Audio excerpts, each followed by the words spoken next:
നമസ്കാരം, മലയാളി വാർത്തയിലേക്ക് സ്വാഗതം. 1.5 പതിറ്റാണ്ടായി തിരുവനന്തപുരം ലോകസഭാ മണ്ഡലം അടക്കി ഭരിക്കുന്ന വിശ്വപൗരൻ ശശി തരൂർ ഇത്തവണ കിതയ്ക്കുമോ എന്ന ചോദ്യമുണ്ട്. കഴിഞ്ഞ തവണ 1 ലക്ഷത്തിനടുത്ത ഭൂരിപക്ഷം കിട്ടിയ ശശിയുടെ കിതപ്പിന് കാരണം ശശിയാണ് എന്ന് പ്രാദേശിക കോൺഗ്രസ് പ്രവർത്തകർ ആരോപിക്കുന്നു. എന്നാൽ കേന്ദ്രമന്ത്രി രാജീവ് ചന്ദ്രശേഖർ തലസ്ഥാനത്ത് എത്തിയതോടെയാണ് ശശിയുടെ ശനിദശ ആരംഭിച്ചതെന്ന വിമർശനവുമുണ്ട്. രാജീവിന്റെ വരവ് വലിയ ഓളം സൃഷ്ടിക്കില്ല എന്നായിരുന്നു ആദ്യം മാധ്യമങ്ങൾ ഉൾപ്പെടെ കരുതിയിരുന്നത്. അദ്ദേഹത്തിന്റെ ഉടമസ്ഥയിലുള്ള ഏഷ്യാനെറ്റ് BJPക്കെതിരെ നിരന്തരം വാർത്തകൾ നൽകിയതിനെ തുടർന്ന് നേതാക്കളും പ്രവർത്തകരും ബഹിഷ്കരിക്കുകയും ഒക്കെ തന്നെ ചെയ്തിരുന്നു. അതുകൊണ്ട് BJPക്കാരുടെ വോട്ട് പോലും കിട്ടാൻ പ്രയാസമാണെന്നാണ് കരുതിയത്. എന്നാൽ BPL പോലെ ഒരു കമ്പനിയെ ജനപ്രിയമാക്കിയ ബിസിനസ്സുകാരനായ രാജീവ് തിരുവനന്തപുരത്തുകാരെ പെട്ടെന്ന് കയ്യിലെടുത്തു. പ്രതീക്ഷിച്ചതിലധികം മാധ്യമ ശ്രദ്ധയും കിട്ടി. കുമ്മനം രാജശേഖരനോ ശ്രീശാന്തോ മത്സരിച്ചപ്പോൾ ഇത്രയും ആവേശമുണ്ടായിരുന്നില്ല. കോൺഗ്രസിൽ നിന്ന് തമ്പാനൂർ സതീശനും പത്മിനി തോമസും കൂടി BJP കൂടാരത്തിലെത്തിയതോടുകൂടി തരൂർ ക്യാമ്പ് തണുത്തു. തരൂരിന്റെ ഓഫീസിലോ വീട്ടിലോ സാധാരണ കോൺഗ്രസ് പ്രവർത്തകരെ കയറ്റില്ല എന്ന ഗുരുതര ആരോപണവും തമ്പാനൂർ സതീശൻ ഉയർത്തിയിരുന്നു. കരുണാകരന്റെ കാലം മുതൽ കോൺഗ്രസിനൊപ്പം തലസ്ഥാനത്ത് തലയെടുപ്പോടെ നിന്ന നേതാവായിരുന്നു സതീശ്.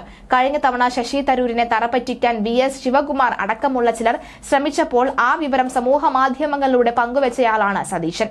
തരൂർ 3 തവണയായി വിജയിച്ചത് സഹിക്കാനാകാത്ത പലരും തലസ്ഥാനത്തുണ്ട്. കാശ് വാങ്ങിയും ഗ്രൂപ്പിന് വേണ്ടിയും അവർ ഇപ്പോഴും പാർട്ടിയെ ഒറ്റുകൊടുത്തുകൊണ്ടേയിരിക്കുന്നു എന്നും പറയുന്നു. BJPക്ക് വോട്ട് മറിക്കുമെന്ന പ്രാദേശിക കോൺഗ്രസ് നേതാവ് മുണ്ടേല മോഹനൻ ആവശ്യപ്പെടുന്ന ശബ്ദരേഖ വാർഡ് പ്രസിഡന്റ് ശരത് വാട്സ്ആപ്പ് ഗ്രൂപ്പിലൂടെ പുറത്തുവിട്ടത് വലിയ വിവാദമായിരിക്കുകയാണ് ഇപ്പോൾ. ഇതിന് പിന്നാലെ ശരത്തിനെ ചില നേതാക്കൾ മർദ്ദിക്കുകയും ചെയ്തു. NGO അസോസിയേഷൻ നേതാവായിരുന്ന മോഹനൻ വിരമിച്ച ശേഷമാണ് പാർട്ടിയിൽ സജീവമായത്. പ്രാദേശിക തലത്തിൽ വലിയ സ്വാധീനം ഇയാൾക്കുണ്ട്. ശശി തരൂരിനും ആറ്റിങ്ങൽ സ്ഥാനാർത്ഥി അടൂർ പ്രകാശിനും മോഹനനെ പോലെയുള്ള പ്രാദേശിക നേതാക്കൾ ഉയർത്തുന്ന വെല്ലുവിളികൾ ചില്ലറയല്ല. ഈ നേതാക്കളെ സംരക്ഷിക്കാൻ ജില്ലാ സംസ്ഥാന തലങ്ങളിൽ വലിയ നേതാക്കളുണ്ട്. ഇതിനെയൊക്കെ അതിജീവിക്കാൻ കഴിയുന്ന തരത്തിലുള്ള വികസന പ്രവർത്തനങ്ങളോ തരൂർ നടത്തിയിട്ടുമില്ല എന്നും ആകപ്പാടെ കുറെ ഹൈമാസ് ലൈറ്റ് മാത്രമാണ് സ്ഥാപിച്ചിട്ടുള്ളത് എന്നാണ് വിമർശനം. അതിൽ ഭൂരിപക്ഷവും കത്തുന്നുമില്ല എന്നാണ് ആക്ഷേപം. MPയും കേന്ദ്രമന്ത്രിയുമായിട്ടും തിരുവനന്തപുരത്തിനായി എടുത്തു പറയത്തക്കോ യാതൊന്നും കാര്യവുമായും തരൂർ ചെയ്തിട്ടുമില്ല. വ്യക്തിപ്രഭാവം കൊണ്ട് എല്ലാ കാലവും പിടിച്ച് നിൽക്കാൻ മാത്രമേ കഴിഞ്ഞിട്ടുള്ളൂ എന്നാണ് പലരും പറയുന്നത്.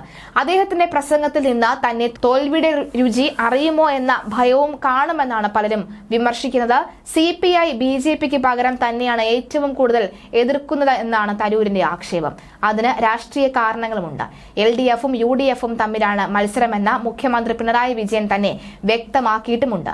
അതിന്റെ ഭാഗമായി BJPക്ക് പ്രാധാന്യം നൽകാൻ അവർ തയ്യാറല്ല. ഒരു കാലത്ത് CPIയുടെ കുത്തകയായിരുന്ന തിരുവനന്തപുരം മണ്ഡലം അവരുടെ തന്നെ കയ്യിലിരിപ്പ് കൊണ്ടാണ് കോൺഗ്രസിന് കിട്ടിയത്. 1999 തെരഞ്ഞെടുപ്പിൽ CPI വിമതൻ 15,000 വോട്ട് നേടുകയും കോൺഗ്രസിലെ VS ശിവകുമാർ 14,000 വോട്ടിന് വിജയിക്കുകയുമായിരുന്നു. പിന്നീട് പന്നിൻ വിജയിച്ചത് കരുണാകരന്റെ DIC ഇടതിനൊപ്പം നിന്നപ്പോഴാണ്. രാജഗോപാൽ സ്ഥാനാർത്ഥിയായതോടെയാണ് BJPയുടെ വോട്ട് വിഹിതം തിരുവനന്തപുരത്ത് കൂടിയത്. പിന്നീട് മത്സരിച്ച കുമ്മനത്തിന് അത്രയും വോട്ട് നേടാനായില്ലെങ്കിലും 2ാം സ്ഥാനം നിലനിർത്തി. ഈ RSSന് തിരുവനന്തപുരം മണ്ഡലത്തിൽ 80,000 ഉറച്ചു വോട്ടുകളുണ്ട്. അവരിതുവരെയും രാജീവ് ചന്ദ്രശേഖരനായി കളത്തിലിറങ്ങിയിട്ടില്ല. മാത്രമല്ല ലത്തീൻ CSI നാടാർ വോട്ടുകൾ ലഭിക്കുന്നതിനുള്ള ചരടുവലികൾ രാജീവ് ചന്ദ്രശേഖർ നടത്തുന്നുമുണ്ട്. തരൂരിന്റെ പ്രധാന വോട്ട് ബാങ്കാണ് ഇത് സ്പ്ലിറ്റ് ചെയ്യാൻ രാജീവിന് വലിയ നേട്ടം കൈവരിക്കാനാകുമെന്നും ഇക്കാര്യം മുൻകൂട്ടി കണ്ടാണ് വിഴിഞ്ഞം സമരത്തെ തുടർന്ന് വൈദികർ അടക്കമുള്ളവർക്കെതിരെ എടുത്ത കേസുകൾ സർക്കാർ പിൻവലിച്ചത് എന്ന ആക്ഷേപവും ശക്തമാണ്.